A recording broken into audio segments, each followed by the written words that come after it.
Hello, this is Dharmistha. Today we will discuss how to make a code in the HTML document with various components. The components are elements, tags and attributes. We will also discuss about structure of HTML document, line break, element, cascading style sheet and background property. So first we discuss about HTML coding, HTML elements and tags. A web page is made up of HTML elements and HTML elements are identified by HTML tags. An HTML tag always begins with the less than sign and ends with greater than sign. We put a B before the tags that we want to format in a bold. This is the opening tag or the on tag. We put closing B tag after the tags. This is the closing tag or the off tag. The off tag is the same as on tag except that it has forward slash after greater than. For example, B HTML tag then closing B. When you view the web page in the browser, that will be look like this. So this sentence will be displayed in the bold text. Some elements do not have a closing text. So that is not necessary. Each and every tag has a closing tag, but some tag has no closing tag. Container elements. First we discuss container elements. HTML elements that include both on and off tags are called container elements. For example, B. This text is in bold. Empty elements. HTML elements that only have on tag and do not require any off tag are called empty elements.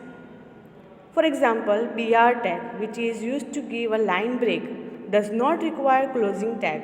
Another example is that horizontal ruler tag. So this two tag is called empty tag because it has no closing tag.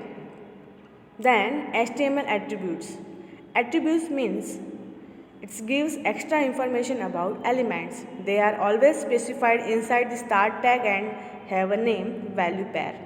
For example, the lang attribute of the HTML tag specify the language of the web page, while a title attribute specify the title of the paragraph and SRC attribute of the img tag is used to specify the URL of the image. For example, HTML lang means language. HTML lang ENGB, then P title HTML5, image src flower.gif. In this way we can describe attribute of the particular tag which is defined extra information about the tag. Now, which are the rules for writing HTML codes? So first one is tag name and attribute names are not case sensitive. Remember this. HTML tag name and attribute name are not case sensitive. For example, body. Here we write body in capital letter is the same as the small letter. Both are equal. So that is not case sensitive. Now second one is attribute values should always be enclosed within a quote. Double style quote are the most common, but single quote are also allowed there. So generally we use there when we define attribute we have to use double quote. Then third one is attribute value can be case sensitive. Remember this attribute value is a case sensitive. So the World Wide Web Consortium, the body that develops standard and specification for the HTML document, recommended lowercase attribute values. Space between tag do not matter. For example, opening bold tag means B tag and bold tags, then write closing B tag is the same as the B bold tags and closing B bold tag and opening B bold tag and closing B bold tag. So between opening and closing bold tag here we can put some space. It is not do not matter. Then fifth rule, tag name cannot contain space. For example, means whenever we write a tag we have to write properly. We cannot put any space between the characters. See here given the example B then space then O then space then D then space then Y is not the same like body. Also there should be the no space between the opening and closing tag. in the text. So do not write in this way. We cannot put a space between less than, then space, then b, then space. This is also wrong thing. So you have to write in proper tag name. We cannot put any space in the between the tag.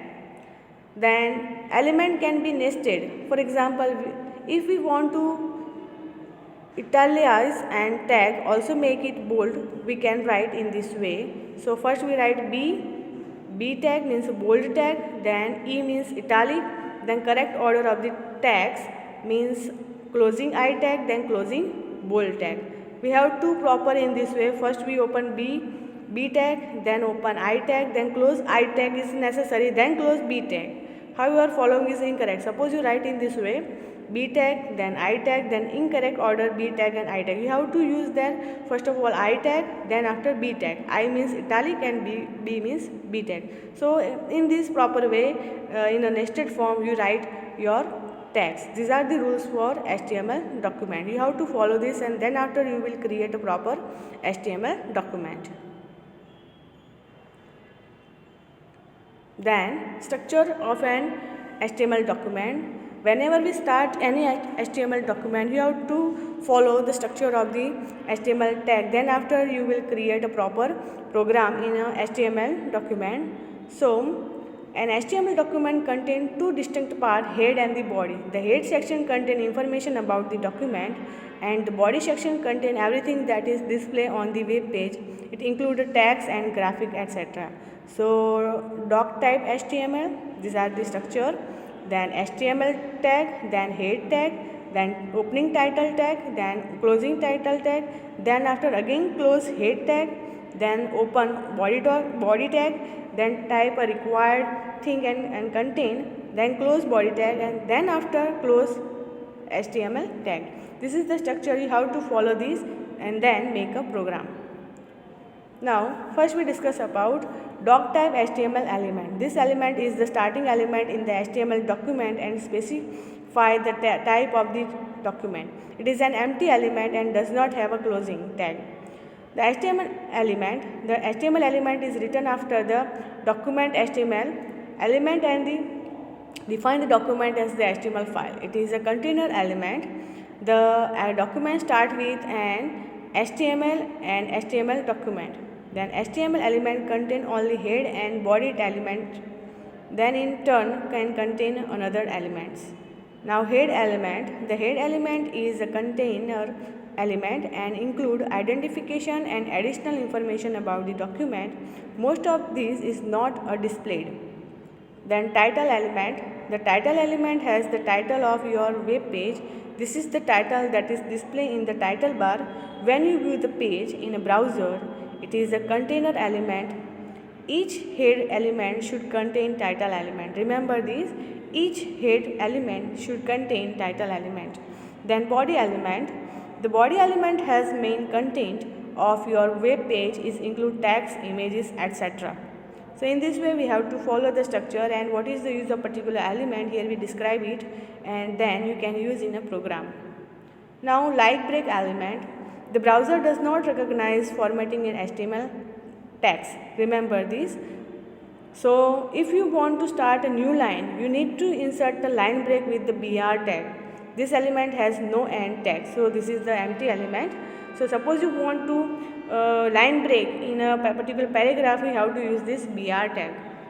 This is called line break element. Now cascading style sheet. Cascading style sheet or the CSS is a style sheet that provides the set of style rule for displaying HTML element in a web page. CSS helps multiple web page of the website to share the same formatting. Also it provides more flexibility and control in the manner in which the content is presented on the web page. So in this way we can use cascading style sheet. Cascading style sheet can be included in a HTML document in one of the following ways. Means we can use cascading style sheet in the following three ways. First one is using external style sheet, second using embedded style sheet, and third using inline style sheet. Now background properties. Background properties are used to set the background style of HTML element. So first we discuss about background color. Specify the background color in the web page and which are the values, color's name, color's value and transparent. For example, background color then colon yellow. So in this way we can define a background color in the document. Now background image. Specify the background image. Values are URL of the image, then background image colon URL sky.jpg. So here we set jpg sky.jpg image background in a background of the web page. Now background position. Specify the initial position of the background image. In this way we can define top side, center side, left, bottom side, right side, left side. So in this way we can decide the position, x position and the y position and set the particular picture of position in a background. See in this way, write there background position, then colon, then center. Then background attachment. Specify whenever the background image is fixed or scroll when the user scroll the rest of the page. Then scroll or fix means suppose you want to move a picture on the web page, then you have to set there scroll, or suppose you want to fix there, then you set there fixed value. In this way, background, then attachment, then colon fix. Here we set fixed value, then you can see there your picture will be fixed on the web page. Now background repeat. Specify whether the background image is repeated or not. Here we define 4 values for this property: repeat, repeat x, repeat y and no repeat. Suppose you want to repeat it, then background repeat and repeat x. In this way we can set a background. Now setting background color. The background color property allows you to set the background color of the HTML element or document. Say suppose you set their background color yellow, you will see in this way it will define yellow color background of the image.